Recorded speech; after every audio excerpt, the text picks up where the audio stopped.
C'est étonnant, non? Une autre chronique épique maintenant, c'est celle qu'entretient tous les jours, ici même, le procureur général de la République des Proches françaises.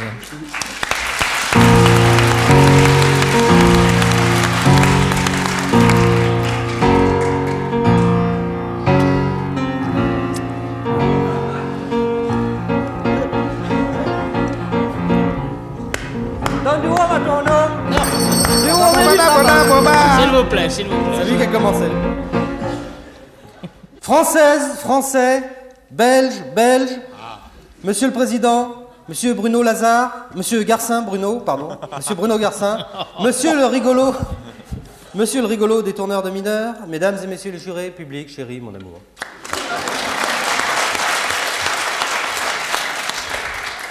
Jamais autant qu'aujourd'hui, Monsieur le Président, Mesdames et Messieurs les jurés, jamais la tâche noble et rude que m'a confiée la République en me drapant dans la robe austère de la justice, sous laquelle vibre un cœur gros comme ça. Prétentieux. Sous laquelle vibre un cœur gros comme ça. Oui. Voir figure 1.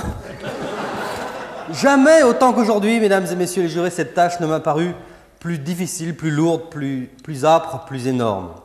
Voici un homme qui fait rire les enfants depuis 50 ans et vous me demandez de l'envoyer à la guillotine. C'est dur. C'est très dur. Comme disait Guy Lux, à qui l'on demandait quel était le pluriel du mot cheval, c'est très, très, très dur. De même que Thierry Le Luron, un autre ami des enfants, s'appelle vraiment Le Luron, Achille Zavata s'appelle vraiment Zavata. C'est son vrai nom. Les parents de cet homme l'ont mis au monde en lui donnant un vrai nom de clown. C'est tout à fait incroyable. Il y a des jours comme ça, si on ne se retenait pas, on se prendrait à croire en Dieu. Alors que Jean Ederne Troduc, lui, il a été obligé de prendre un pseudonyme. Décidément, les desseins du Seigneur sont vraiment impénétrables. Il n'y a pas que, d'ailleurs. Jeanne d'Arc elle-même était impénétrable.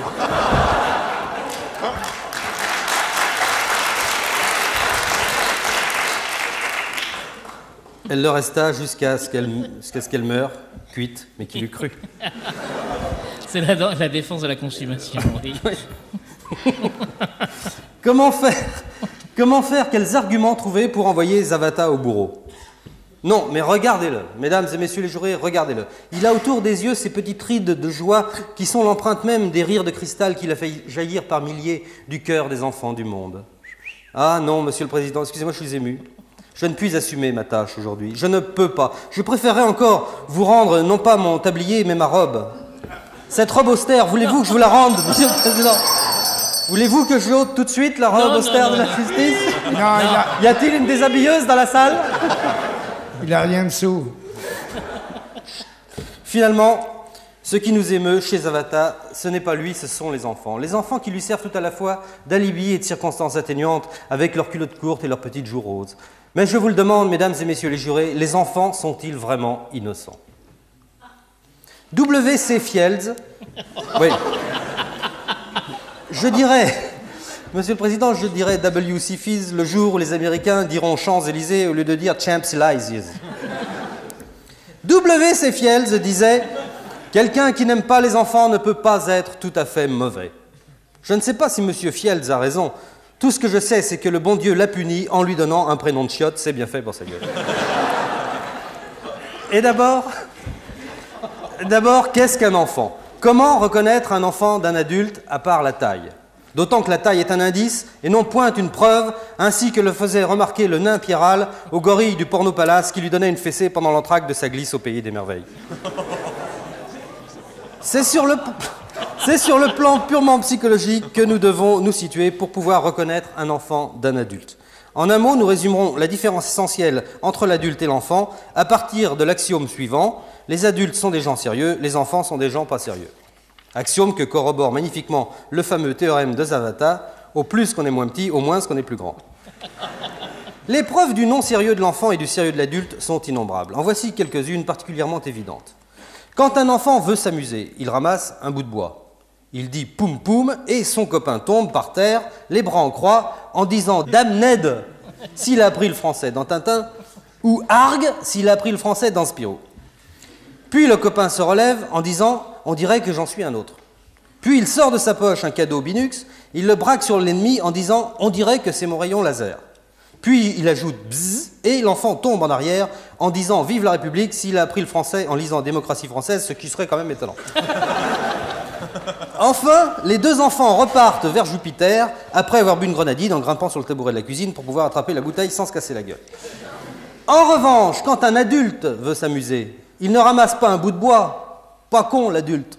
Il prend un fusil qui fait poum poum pour de vrai.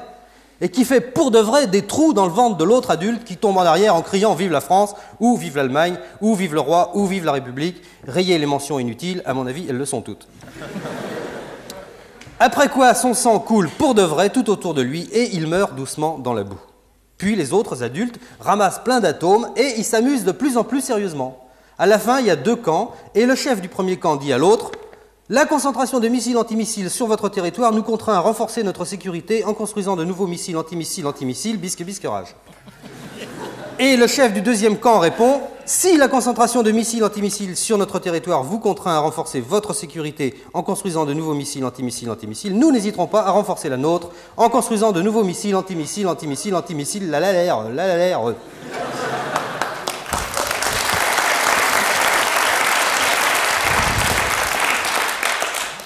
Et le chef du premier camp répond « C'est celui qu'il dit qui est » et la Terre explose une bonne fois pour toutes. Donc les adultes sont plus sérieux que les enfants. Par ailleurs, la naïveté grotesque des enfants fait peine à voir, surtout si l'on veut bien la comparer à la maturité sereine qui caractérise généralement les adultes. Par exemple, l'enfant croit au Père Noël. L'adulte, non. L'adulte vote.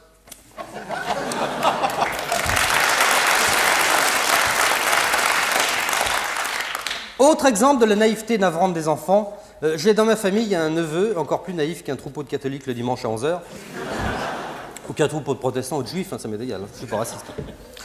Un jour, son père, qui a fait, c'est une histoire authentique, sinon je ne me permettrais pas d'emmerder le tribunal avec ma vie privée, un jour, son père, qui a fait une partie de ses études aux États-Unis, lui annonce la visite d'un de ses camarades d'université américain qui s'appelait Donald White, si j'ai bonne mémoire, et qui venait passer quelques jours en France. Le môme en question avait 6 ans à l'époque. Déjà gorgé de fantasmes télévisuels et cinématiques, il attendait ce personnage mystérieux américain avec la fébrilité impatiente d'un Le Canuet attendant le retour de Giscard, d'un cégétiste attendant un discours de Marchais. Et le fameux Donald arriva donc un dimanche matin, il était plutôt banal, avec un blue jean moyen et un polo quelconque. Et quand le Donald en question s'encadra dans la porte, l'enfant se planta face à lui, terrorisé, puis bouleversé et en larmes, il se jeta dans les bras de sa mère en hurlant « Maman, c'est pas un canard !» Enfin, si l'on veut bien comparer l'adulte à l'enfant d'un point de vue purement poétique, on s'apercevra là encore de la supériorité de l'adulte. C'est un adulte qui a écrit « Et le désir s'accroît quand les faits se reculent ». C'est dans Polyeucte, acte 1, scène 3, je crois. C'est encore un adulte qui a écrit « J'ai dit la vie est méchante », l'écho m'a répondu « chante ». C'est Théodore Botrel. Mais c'est un enfant qui a écrit naguère sur son cahier d'écolier, sous le titre « Sciences naturelles », la vache a 4 pattes qui descendent jusqu'à terre, et le chat est pourvu d'une queue qui s'arrête au bout d'un moment. Allez, vive les enfants, vive les clowns.